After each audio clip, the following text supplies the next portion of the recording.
Quintin, you've got a new book out. Can you tell us about it?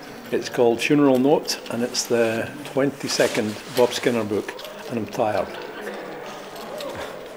And can you tell us a bit about what happens with Bob in this one?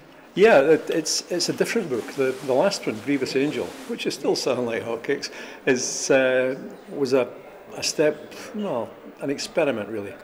I had it in my head.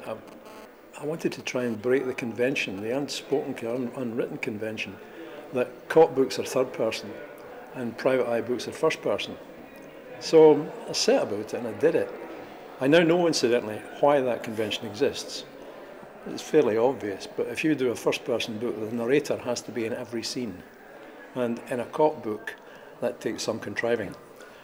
Funeral Note is also first person, but it's another sort of step sideways in that it's multi-perspective. Each section, rather than chapter, has a different narrator. So there'll be, I think, 7 or 8 different speakers, different voices, different perspectives through the book.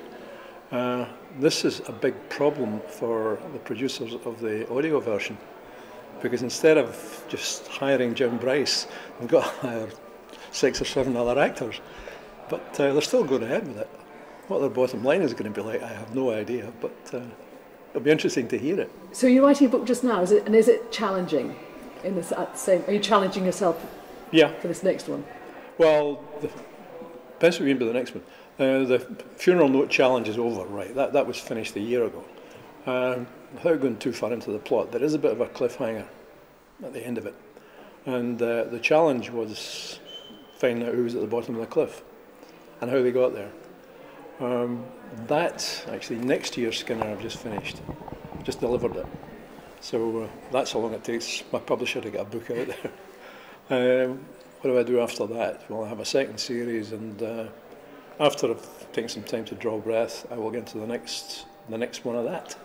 We're delighted you're able to come to Bloody Scotland. I'm delighted to come. Can you say a little bit about what a festival like this means for writers? It means a great deal. It's particularly a genre-specific festival. There are actually very few of them around the world.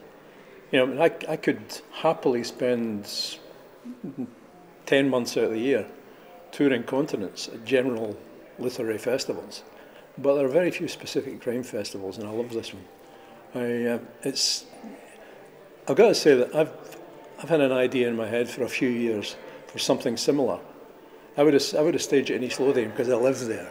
But more power to you lot for actually getting off your bums and doing it.